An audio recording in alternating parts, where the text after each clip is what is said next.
Good morning, ladies and gentlemen, boys and girls. Welcome to Lead or Led By. Today we are presenting the special show on The Leader Speaks. And today we have a great leader with us from Singapore, Dr. Rajeswari Sreenivasan, who has Ph.D. in English, M.Phil in English, MA in English, BA, TESOL from UK, and who has been serving as assistant professor and professor of English for 4 years in India. And he was academic associate in English for 25 years in SUSS, Singapore, and who has been instrumental to do women empowerment programs around the globe in Tamil and English. Today, it's an honor for us to ask a few critical questions to Ms. Sreenivasan ji. Hello, ma'am. Welcome to the show. Thank you, Dr. Halima. Good to see you. How are you? Fine, thank you. How are you? Dr. Sreenivasan, you are the language expert. And before you, we have to think a lot about before speaking anything, because you are PhD in English. What has inspired you to do this course? To be very honest, from very young, I've always felt that academically strengthening myself is the very basic foundation for women empowerment. It is that which has propelled me towards it. Of course, my parents made sure that I walk in the right way. They have shaped my way in a different manner. That's really great sentence that you have said, that academic excellence and is going to strengthen a woman. And that is the only way out if we want to talk about women empowerment. So Dr. Rajeji, congratulations on receiving the Outstanding Global Leadership Award. Thank you, ma'am. Yeah, you deserve each bit of it. Since this is a leadership award, we would like to know about your own leadership style, what exactly you think about leadership and how you try to be a great team leader. Well, I would say a really good leader should know how to serve very well. I always tell people I have faced many an obstacle, and people have spoken in a very authoritative manner to me, and they've always said also that they are the authority and they have to do this and that. But personally, I feel that with authority comes responsibility. So if someone says I'm a leader with authority, I don't give weight to that. If someone says he or she is a leader, leader means leader is responsible, leader is a team player. A leader is someone who knows how to delegate responsibilities. And most importantly, a leader is somebody who is able to motivate a team. I personally feel that sharing the vision of the team, I won't say sharing my vision. If I have a team, it's the vision of the team. Sharing vision and setting clear goals is very essential.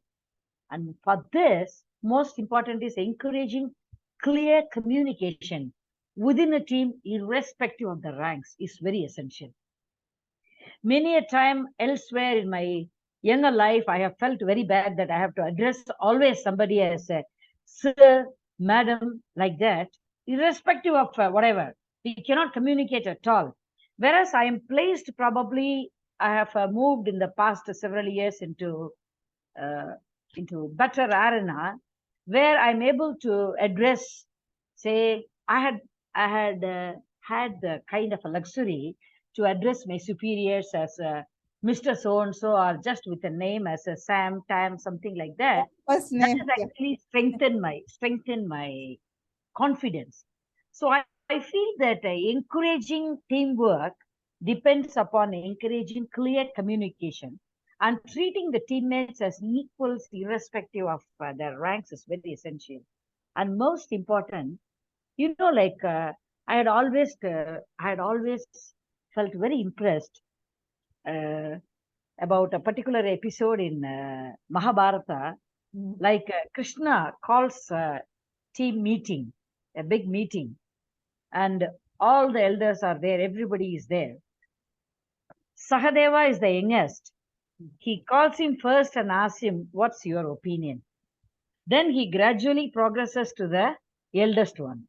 So that should be the way. I learned it from Mahabharata.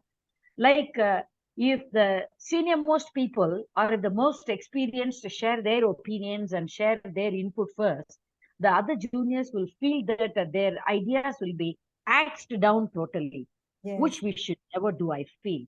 Also, providing them a positive feedback. That's how many people say. But I believe that providing them a positive feedback is as essential as providing them a constructive criticism and rewarding the team also with all uh, opportunities and more appropriate moments. Each opportunity should be viewed by the team as a kind of a special reward. That is how we have to develop within the team, and also a clear vision and more development.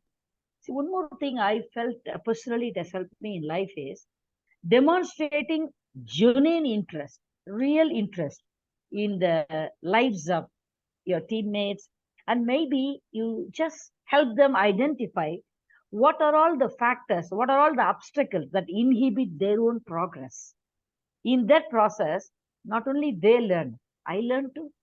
You see, Yes. life is a continuous life is a learning journey. So that is how I feel that the team has to be motivated, and that is how I feel a leader should be.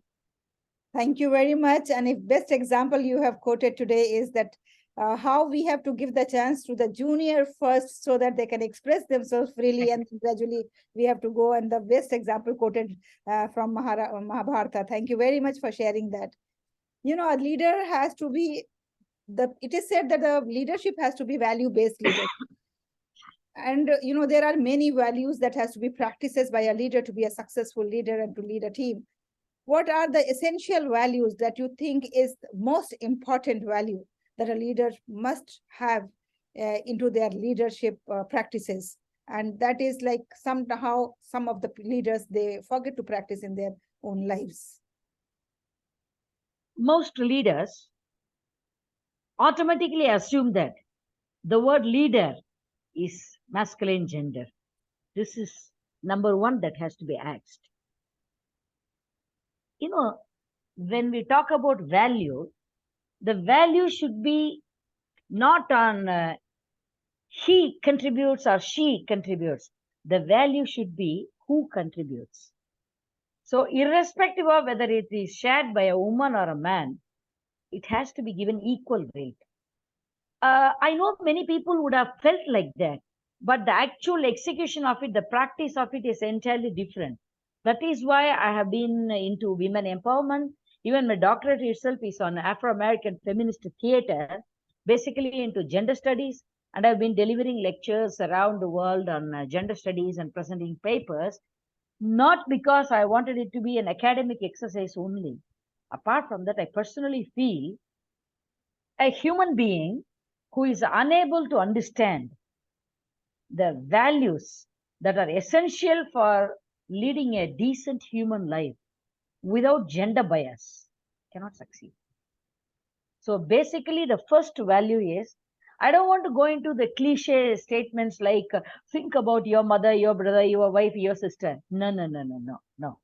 Nobody cares about that. No man cares about that nowadays. I'm just asking this. If you are a human being, another person is a human being. If you think you are intelligent, the other person who has come into the team is also intelligent. So, irrespective of caste, creed, color, race, nationality, irrespective of gender, whether it be a man, woman, or a transgender, equal respect has to be given. This is what I feel. Because many people forget about the transgender in this question because we forget to include them. What I feel is whether she, he, or a transgender, we have to give equal weight. Their gender has nothing to do with what they have achieved. And just imagine that nowadays I feel really painful, even in Western countries. If it's in a board meeting, there are 10 male members sitting there with one or two female members there, and the one or two women there are not given their due respect there. They are not given their due respect. It is these are the kind of issues which I want to address. Whether it be academic research or corporate area, or whether it be working in the field, or whether you are a farmer or whatever. Even, for example, in places like Singapore, we have helpers at home. You are allowed to appoint a housemaid. My simple question is, the what she is doing is a job. Yes. It's a job. Like if you are a professor, she is doing a job. Other than the job, what is the big problem? She is doing it to earn her livelihood. I am doing it to earn my livelihood. Other than that, I simply feel that as my value, I have always felt that that kind of a discrimination cannot exist. Of course, I give her a list of rules and regulations. I give her a list of what she has to do at home. That's it. Beyond that, you have to treat them as equal human beings. These are the kind of values I want every single human being to follow. And this value is very important to me. And also, probably I'm becoming a little bit different kind of chauvinistic nowadays. Instead of saying, for example, he has to do whatever, I don't use that language anymore. Nowadays, I use the language, she will do that. Or I start with a dear madam or sir. I don't say dear sir, oblique madam. I do this with a purpose to create a kind of awareness in the society that society should start learning this balance. And for example, even in our Indian textbook, since I am basically an academic, even though I talk about women empowerment, in olden day Indian textbooks, especially Tamil books, maybe Hindi rhymes also come like that. We have to check. I'm addressing that very specifically. For example, they will write like that. Dosai amma dosai, amma sutta dosai. Meaning, mom is making dosa, dad is sitting there reading the newspaper. You know what I mean? Like that. So Exactly. now I have been writing also, but I'm reversing this stereotypical images, and I'm making the dad make the dosa and Mhm. the mom teaching the child.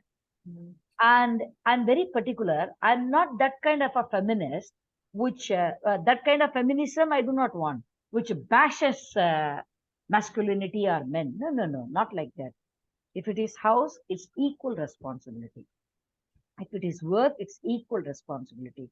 There cannot be an image. Nurse cannot be a female only. Pilot cannot be a male only. This is my simple understanding of life. Oh, beautiful thought, beautiful thoughts.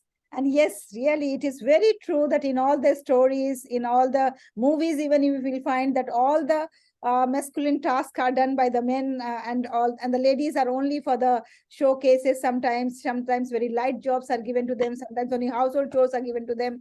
So that stereotype now gradually it is changing. Even in the Hindi, in Urdu, in English, and all other languages books, so they are also changing this stereotype. Thank you very much. And your thoughts are very clear and your thoughts are very progressive. I congratulate you for your thoughts. Now, my last question to you is that we have certain responsibilities towards ourselves, towards our family, towards our society, towards our globe. So, what exactly you think is our responsibility towards the society and the community where we live in? And as we all know that how the global issues are becoming wider than wider, and how we are not going to leave anything good for our next generation that is going to come.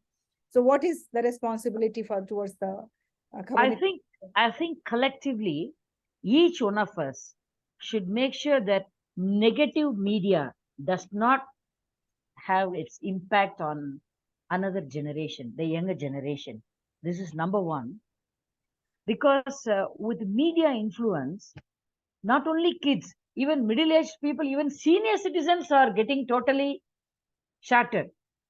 This is something which each one of us must attend to immediately, because this leads to online fraud and so many things. We each one of us has a responsibility to handle this properly, and it is our duty to make this place a better place to live in. Imagine somebody's hard-earned $1 million is just eroded because somebody else invented another software to steal this. We cannot think that it has happened to someone else. We have to think as if it has happened to us and start doing something about it. If we do not know technology, it's our duty to, as a community service, we have to make sure that each and every single senior citizen, irrespective of the age and stage they are in, they have to be educated about all these online frauds and all these things.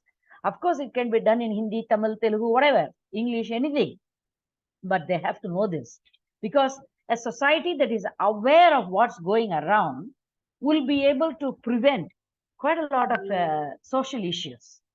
And of course, other than this, I feel that the safety of women, safety of girls, and safety of very young boys, all these are our personal responsibility. And I won't say it is the mother's responsibility to bring up the children. I will say it is the family's responsibility to bring up their children properly. And of course, it has to, I really wish, once again, it becomes a social responsibility of the yesteryears. Say 40, 50 years ago, the society ensured that you do not go in the wrong path. If your dad is unable to be there, someone from your street, some uncle from your street will be on the street. He will see, and then he'll prevent you from doing whatever you intend to do. That kind of a social cohesiveness should be there again. And once again, I feel that if we are unable to love each other, at least we should learn how to tolerate each other and coexist with each other, so that our society is rid of all kinds of rights, whether it be in the name of caste, creed, community, religion, race, whatever. As long as we coexist with each other, that would be excellent. I'm able to say this because I'm in Singapore, and in Singapore, we do coexist with each other. We are constantly working towards developing a kind of a decent approach towards our neighbor, irrespective of the race. Thank you very much. Thank you, Dr. Raji. It was really a very useful conversation, and it was great to know your ideas, your thoughts, and your wishes for the world to be a better place. Thank you very much. May God bless you, and dear viewers. Thank you very much, Dr. Halima, for this great opportunity, and thanks for the leadership award once again. Thank you. Thank you. Thank you very much.